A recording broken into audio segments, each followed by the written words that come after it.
Halo adik-adik semua, ketemu lagi bareng KMJ Alfarisi di Semangat Belajar dan Terus Belajar. Yuk kita awali kegiatan belajar hari ini dengan berdoa. Terlebih dahulu berdoa mulai. Berdoa selesai. Adik-adik semua, sebelum pelajaran dimulai, jangan lupa ya, like dan subscribe. Dan terima kasih yang sudah like dan subscribe. Nah, kali ini kita akan belajar di tema 7, subtema yang kedua, yaitu indahnya keragaman budaya negeriku, pembelajaran yang kedua. Sambil bisa dilihat di bukunya masing-masing ya. Nah, salah satu keberagaman budaya di Indonesia adalah tarian. Berarti kita akan belajar tentang tari-tarian. Apa tarian khas dari suku bangsamu? Pasti tahu dong. Yuk kita amati, lihat peragaan dari tari daerahmu, baik secara langsung maupun melalui rekaman video. Fokuslah untuk memerhatikan gerak para penari. Bagaimana formasi para penari? Pastinya setiap daerah berbeda-beda ya. Yang kedua, bagaimana arah hadap gerak penari selama peragaan tari. Nah, kira-kira hasilnya seperti apa kita catat bareng-bareng ya. Jadi formasi tari adalah sebuah kombinasi dalam tari untuk menciptakan tarian yang indah jika dilihat banyak orang. Nah, ini contoh-contoh pola tari ya. Jadi pola lantai dari gerak yang dilalui oleh para penari. Jadi formasinya bermacam-macam. Ini yang pertama adalah formasi penari membentuk pola lantai diagonal. Kalau ini pola lantai segi 5. Kalau ini pola lantai garis lurus ke depan. Nah, jadi memang bermacam-macam. Nah, kemudian arah hadap gerak penari, kalau ini dicontohkan salah satu penari ya. Penari melakukan gerakan tepuk tangan, hentakan kaki, tepuk tangan pada paha. Berikut ini contoh tarian dari daerah Aceh. Mungkin kalau dari daerah kita ya pastinya berbeda-beda ya. Ini yang contoh dari Aceh.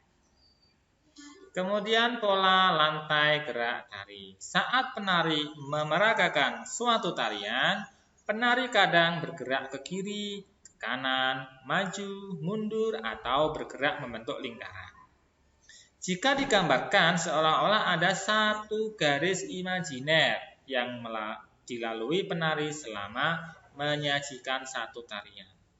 Garis imajiner ini juga dapat kita gambarkan dengan melihat formasi para penari dalam memeragakan tarian.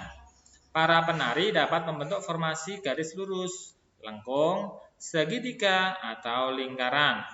Bentuk formasi garis ini dapat berubah-ubah selama penari menampilkan sebuah tarian.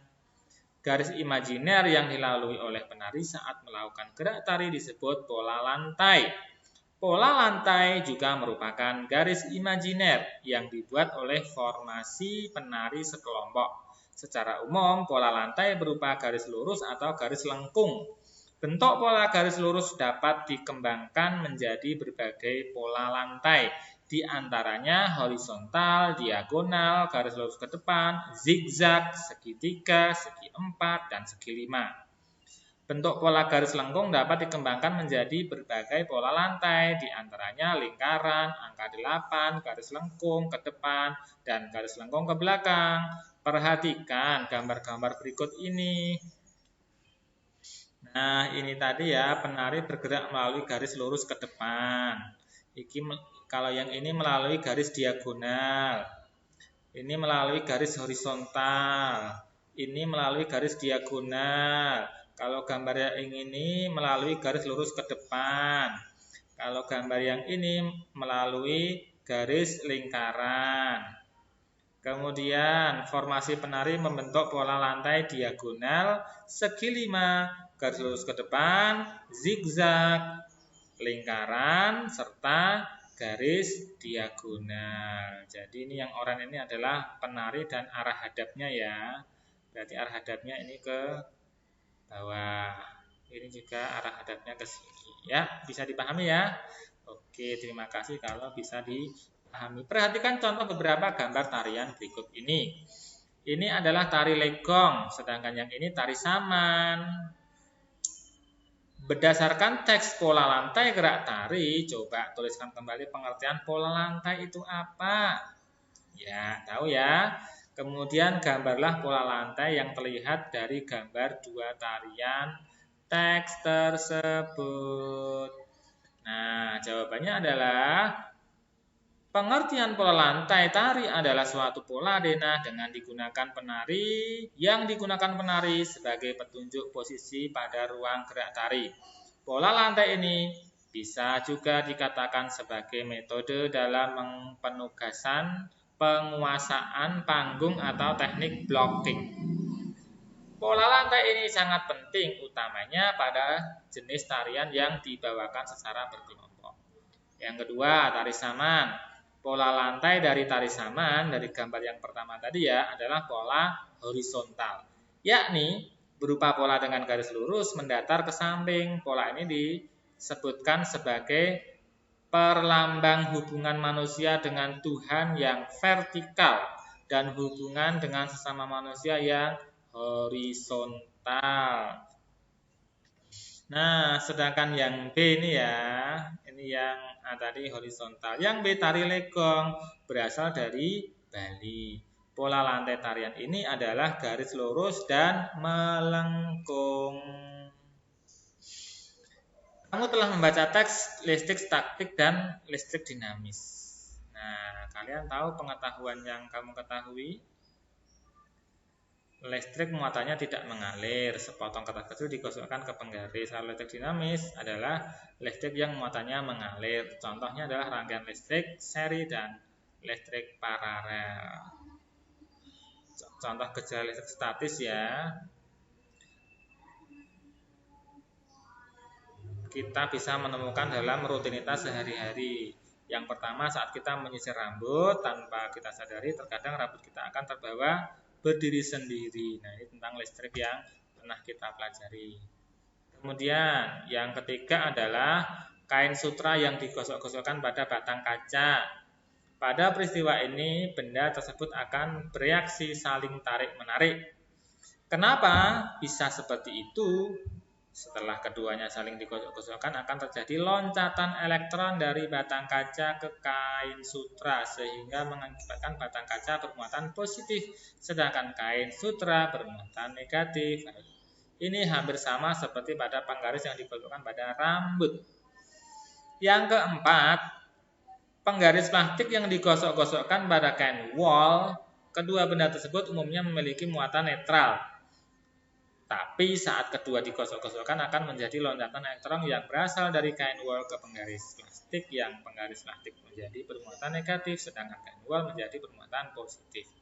Yang kelima, ketika mendekatkan tangan ke layar TV yang baru dimatikan pada peristiwa ini jika diperhatikan bulu-bulu atau rambut yang ada pada tangan akan berdiri. Seperti itu mengakibatkan karena adanya listrik statis. Ya, perhatikan gambar elektronik atau alat elektronik berikut ini ada lampu senter, kipas angin, setrika, dan lemari pendingin. Apa yang menyebabkan lampu senter dapat menyala? Ada yang tahu? Apa yang menyebabkan kipas angin dapat berputar? Dan apa yang menyebabkan setrika menjadi panas? Serta apa yang menyebabkan air dapat membeku di dalam lemari pendingin. Nah, yang pertama tentang senter, karena adanya baterai yang ada di dalam senter sehingga baterai tersebut bisa mengubah dari energi kimia menjadi energi cahaya. Kipas angin dapat berputar karena dalam kipas angin tersebut terdapat dinamo dan dinamo tersebutlah yang membuat kipas angin berputar. Dinamo dapat berputar karena dapat energi dari listrik. Nah, diubah menjadi gerak ya. Kemudian yang ketiga, lampu. Karena ada energi listrik yang mengalir pada lampu, energi listrik terjadi karena adanya muatan listrik yang bergerak. Muatan listrik bergerak akan menimbulkan arus listrik. Energi listrik banyak digunakan dalam kehidupan sehari-hari. Yang keempat, yang menyebabkan air dapat membeku di lemari pendingin karena adanya penurunan suhu oleh lemari pendingin yang menjadikan air di dalam lemari pendingin mengalami pendinginan sampai di bawah suhu 0 derajat hingga akhirnya menjadi beku atau es. Ya, paham ya? Peralatan elektronik dapat bekerja karena ada aliran arus listrik. Arus listrik mengalir dari kutub positif menuju kutub negatif. Energi listrik dapat diubah menjadi energi lain. Saat arus listrik mengalir melewati bohlam, bohlam akan menyala. Energi listrik berubah menjadi energi cahaya. Energi listrik dapat diubah menjadi energi gerak. Saat arus listrik mengalir melewati motor di dalam kipas angin, motor akan berputar dan menggerakkan bilah-bilah kipas angin. Saat arus listrik melewati elemen pemanas di dalam setrika, elemen akan menjadi panas. Energi listrik berubah menjadi energi panas.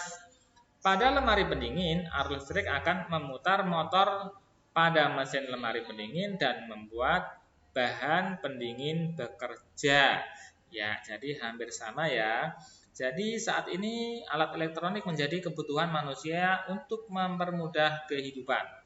Di rumah dan di sekolahmu tentu kamu menggunakan berbagai elektronik. Lakukan tugas berikut ini secara berkelompok.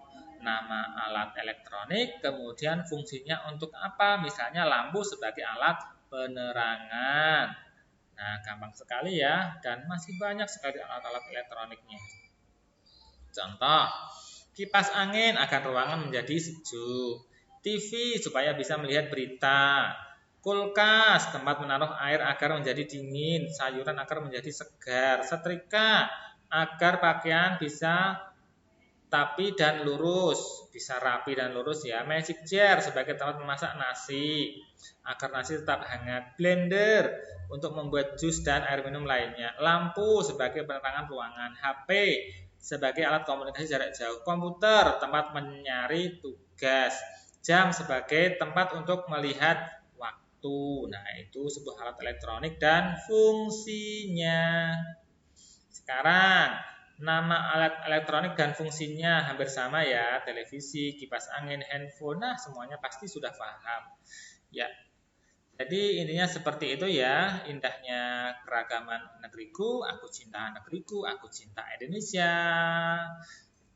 Terima kasih sudah menyimak dengan sungguh-sungguh. Semoga video pembelajaran ini bermanfaat. Jangan lupa klik like dan subscribe. Thank you yang sudah like dan subscribe. Dan dadah.